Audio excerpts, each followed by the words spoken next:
Welcome back to Seeking Strength. My name is Owen and I have high bar squat at 300 kilos, and I want to give you 5 lessons that I learned from the whole process. Not only from the process that I went through, but in the meantime I've helped quite a few people also hit some massive squats. We've helped them here at Seeking Strength. One of my lifters squatted 300 kilos high bar for a triple. He's 104 kilos body weight. He's a pretty good lifter, but I won't tell him that. And I want to juxtapose some of the lessons that I knew I should have applied for myself, that I definitely think you should learn, and that I've kind of validated with these lifters.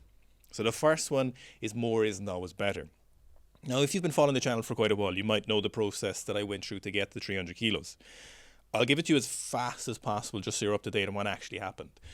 2 years ago, I started the training block incredibly out of shape. I was doing jiu-jitsu 5 or 6 times a week. I was back squatting about once a month. My body weight was around 98 kilos and I was having a good time, and I decided this was the opportunity to go from a 290 kilo best to a 300 kilo best to squat. I was very, very out of shape, and I started the block with a 200 kilo squat. Now that's the first one I hit. I tried to hit 220 twice. I failed it without any preparation. I wanted a true representation of my max, and 200 kilos was my best max at the time. It was probably the weakest I've been in the last 10 years. So in that phase, I ran our squat program. I literally ran it session for session. All those videos are up there. Tens of thousands of people have ran the squat program and made huge progress, and I ran it too. And I ran it twice. Well, I ran it 1.5 times. And I went from 200 kilos to 240 kilos for 5 repetitions in the space of about 16 weeks. So really good progress back, really fast progression back. I met a gentleman by the name of Toshiki Yamamoto. He is a Japanese weightlifter. He did this crazy program to squat 321 kilos high bar, an absolute machine. It was a very silly program. It was 5x5. 5 times a week, and then there was drop sets at 310 kilos. Now the time period it took me to go from a projected max of about 270 off that 240 for 5, maybe 275, to actually getting back to old numbers in 300 was much longer. Now that would take quite a bit of time. I thought I would have this done about 2 months after when I started that program. It ended up taking an extra 2 months beyond that. And this validated a lesson that I knew anyway. I knowingly undertook this program knowing that this wasn't the best option to progress my squat. I knew it might take a little bit longer. It impacted other areas of my training. But notably for you guys, and this is a common issue that people run into, more isn't always faster. That if we do more squatting, more training, more volume, more frequency, more exercises, that we'll end up with faster progress. But it doesn't always happen like that. Very, very often it doesn't happen like that. Very often we end up slowing ourselves down, we get injured, we get overtrained, we get psychological burnout. So many different things happen when we try and push progress too fast. Now I knew this was going to happen. I knew it would probably take a bit longer, but I wanted to try that. But it really validated the time it took to actually put the work in and then get that 1 rep max single at the end. So it took quite a bit longer than I would have thought it was going to take. And given that I was very experienced at squatting, I felt that I would have been pretty accurate with how long it would have actually taken. Now, let me give you a bit of a comparison to one of my lifters, Jamie. He squatted 285 kilos high bar last summer. He was a 90 kilo lifter, was training around 96, 97 kilo body weight. So a damn good high bar squat. He's a power lifter, and we started this training block in earnest in January, and last week he squatted 300 kilos for 3 reps. Now he's gained a bit of body weight in that time, but that 300 kilos for 3 is absolutely no joke. And we only squatted twice a week. In that time, he's progressed all his bench marks in terms of his volume on his bench, his volume on his deadlift, and his assistance exercises have all been pushed really aggressively as well. The main thing there is that his progress is very, very fast. His progress for his 1 rep max is a very large projected increase from that 285. What he'll end up actually hitting for a single remains to be seen, so it will be interesting to see where he hits that single in about 2 weeks. But in that time frame, he was able to do a lot of other things. And this is one of the big traps that people fall into when they think that more is better, is what you're often doing is you're taking away from your ability to do your other training, your other exercises, your other life, whatever else you're doing. And you're also taking away from actually your ability to progress the thing you're trying to push further. So it's a very vicious cycle in the fact that not only does it deteriorally impact the rest of your life and your other activities, just even your activities in the gym, but it also very often holds back the activity you're trying to progress right now, which is your main thing that you're trying to put all your effort into. So more in terms of more frequency, more volume all the time, pushing it as far as possible isn't always better. Now that is not to say, a caveat needs to be put in here, that it's not just simply a case of training easy all the time. Of course, we're going to push ourselves in sessions where it makes sense, and we're going to push hard when we need to push hard, but it's not more all the time. So that's a really important thing, and it happens with the squat more than any other lift. We've been at this for quite a number of years at this stage, and people wanting to squat more is always the answer. They want to do small off, or they want to run the Russian squat program in half the time, or they want to do squat every day. And it's a really common occurrence, and it's probably something that's going to come up over and over again, which is why I want to keep saying it. More isn't always faster, more isn't always better. Training hard and intelligent is the right way, but more isn't the best option.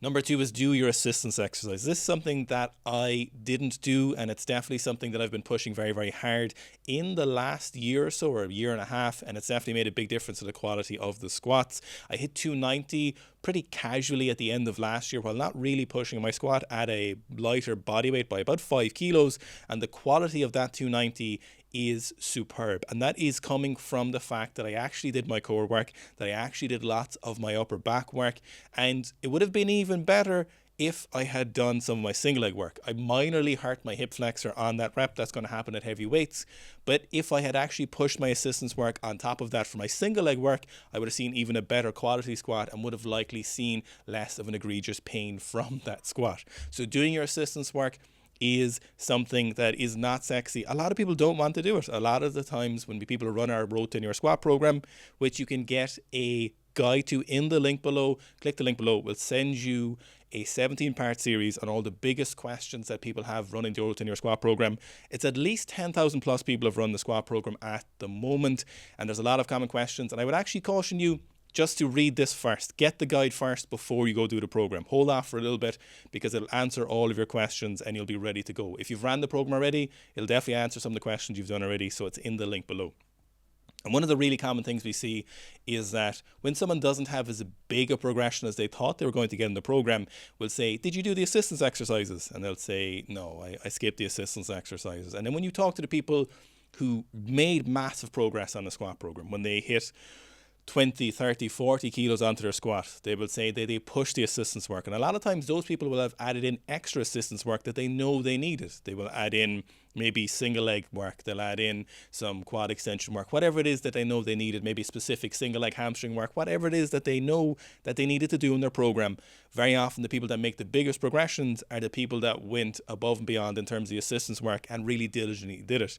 So I've made that mistake, and I definitely would have had a better quality squat and probably might have even hit a heavier squat if I had pushed that assistance work a little bit more intelligently.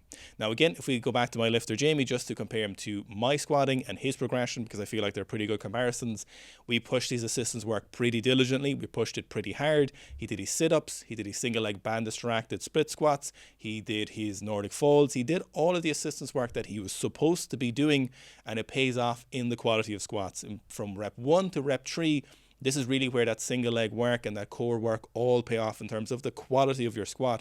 It really boosts your capacity to execute reps in the best fashion. So sometimes, you kind of look at assistance work and you think, okay, I'm going to do my squats. That's going to move my max. But what we don't always think about is that if I can increase the quality of every single session that I'm doing, this is going to give me the best opportunity to make those squats leading up to the max, those 10, 12, 15 squat sessions out. If I can make every one of these just a 5 or 10% better quality, which is a huge improvement in quality, then you're going to end up adding that improvements to the actual kilos on the barbell by the end. So not skipping your assistance work, as boring as assistance work is. I find assistance work incredibly boring. I don't like doing it, but I have 2 dedicated sessions per week where I only do assistance work because I know that if I leave it after a big session, when I come in, I'm not going to end up doing it. But when I have them as a specific session where it's only assistance work, I know that I'll get in there, I'll get it done in 20 or 30 minutes. I'll do it as a large circuit because I just want to be finished as fast as possible. And I know in this fashion that'll make me do it, because I know if I can increase the quality of every single session and set and rep that I do, this will in turn increase the quality and quantity of the max that I hit on top of this. And again, to bring it back to my lifter, he put that effort in. He put the effort in to doing those assistance exercises. He did all of them, and it really paid off for him. Number 3 is a bit of an interesting one in terms of advice for squatting, but a lot of the time we don't need as much food as we necessarily think we do. So this is a lesson I think that in the weightlifting community and the powerlifting community specifically that a lot of people can fall in. I don't see athletes falling into this trap as much. When athletes are trying to improve their squat, if it's a rugby player or a swimmer or a tennis player, whoever is trying to improve their squat, they don't fall into the trap of eating a packet of Oreos before every single training session. They don't fall into this trap of thinking they need to carb up before those sessions. Now, this might be slightly misguided in some fashions because we definitely need sufficient carb sources. It definitely aids in performance. But the key here is we don't need as many as we necessarily think we need to do. Being in control of your diet, placing carbs when it makes most sense, when it feels the best for you, when you place them around before and after and during training, and actually controlling the quantity makes for a much better quality physique and makes for a much better quality application of how you just feel about your life in general and how you feel about when you're actually going training and how you feel about how you look, and it will mitigate unnecessary gain in body weight. Now, we're not opposed to gaining body weight, we're not opposed to actually increase your body weight when you need to. It definitely makes sense. Having larger muscles, better leverages, better ability to stack yourself in the bottom of the squat, having more carbs available to you, more glycogen available to you in the muscles, definitely produces better performance. But one of the things I think that a lot of us fall into in the weightlifting and the powerlifting community is the fact that we sometimes fall into the trap of just getting calories and carbs in, forgetting about the actual impact on our body weight, and realizing that a lot of times we'll overshoot these values when we don't actually need this much. Now, this advice doesn't actually pertain to it's going to reduce your performance, but it will make you a little bit happier, a little bit healthier if you look a little bit better and you don't gain some unneeded body weight. Certain amounts of body weight definitely are beneficial, so gaining body weight at the right times for some people is definitely the best option. And for some people, it's the opposite advice, and the fact that control your nutrition is something that definitely needs to be heralded when you are someone who's very, very underweight. If you're a younger lifter, if you're constantly holding back your body weight to not gain any muscle mass, we found that it definitely holds people back. So you don't necessarily need to go for a super aggressive, dirty bulk, but you definitely need to be in a place where you're adding additional calories very, very precisely. And then you often see the huge payoffs at the right times of year with the right athletes in terms of their 1 rep max and their quality of movement when it makes the most sense. Now, obviously here is the key is don't get too fat, but if you're on one end of the spectrum and you've gotten too fat, you need to clean it up a little bit. And at the other end of the spectrum, if you're under eating, you're definitely holding back some of your performance. Number 4 is get some mobility in. Do some actual mobility. And this is another trap that very specifically strength training athletes can fall into, where we kind of forget that the benefits of mobility are something that will increase the quality of your squats. If you can get a little bit deeper in the bottom of your squat, if you can get your knees just slightly further in front of your toes at the bottom of the squat because you worked your ankle mobility, if you can get a bit more thoracic extension in the back squat, if you can just keep that a little bit tighter by extending your upper back just a little bit more, just like the addition of assistance work and diligently doing your assistance work, you are going to massively increase the quantity and quality of the repetitions you can do if you have better positions.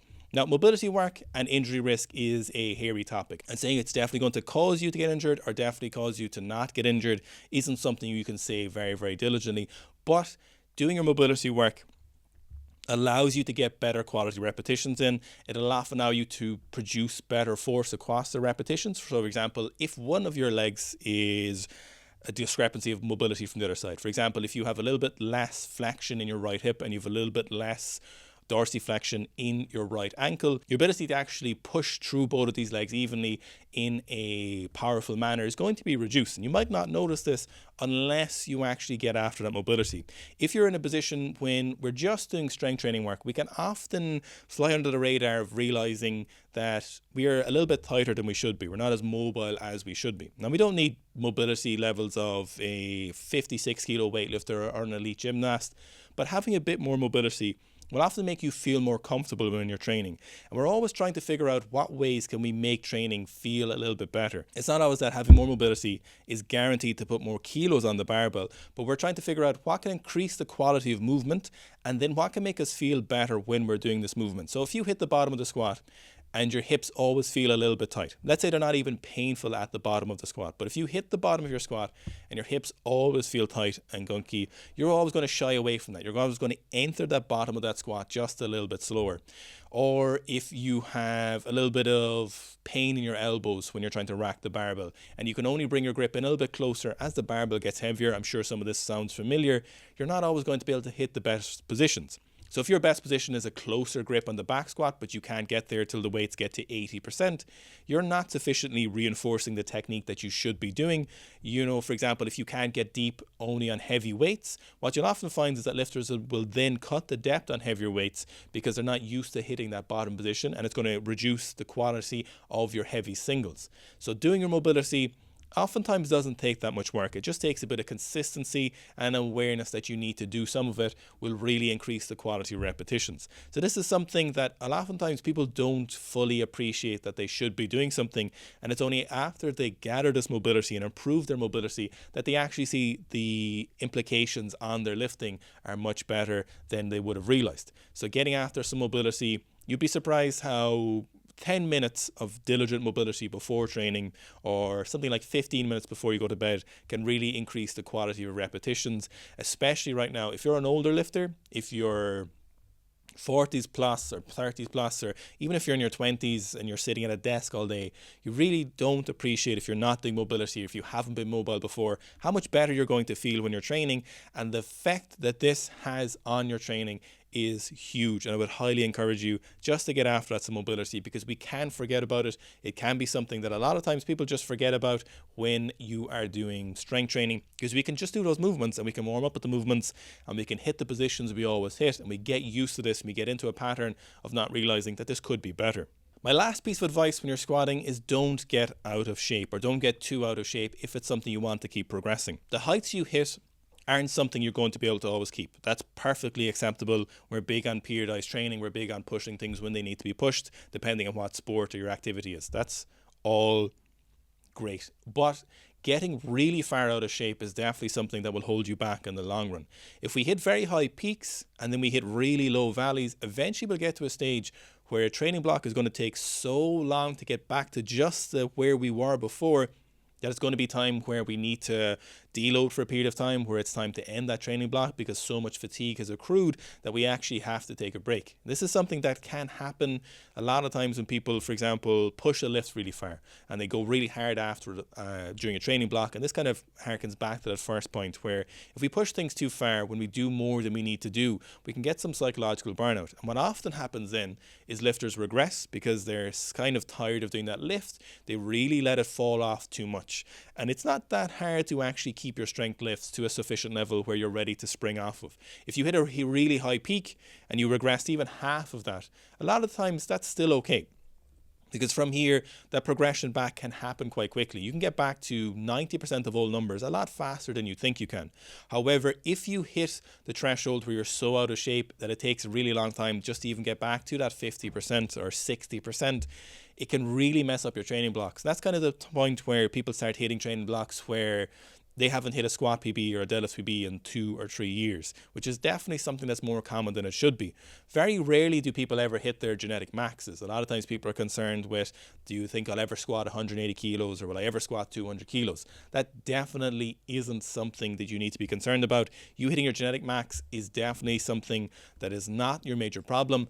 Other areas, including your programming, including how you structure programming, your intent, and when you place that effort in, is a major issue in what's causing you to not hit your peak ability. So progression will slow down eventually, but a big thing is don't get too far out of shape. So if you push one of your lifts really far during one block, then make sure that you don't let it regress too far. Try and maintain as much as possible. Maintaining strength isn't that hard. 4 or 5 sets of 3 once a week to twice a week at somewhere between 70 and 80% will maintain way more strength than you ever think it will.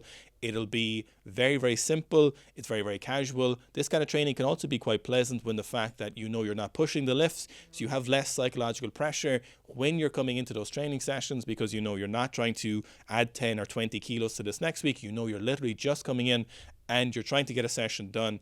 You know that this will maintain my ability to progress further, to spring off this when I need to push further in the future. But for now, it's a very psychologically pleasant kind of session where you're just trying to maintain. So the big thing is don't lose too much focus on any one of the lifts that you know you want to be pushing. Of course, there'll come a point in your training where you're just not going to want to push things too far, but for a lot of times it does happen where people end up hitting a year, 2 years or more where they haven't hit a PB when they definitely should have been hitting regular PBs if they'd just been a bit smarter about maintaining certain aspects of their training.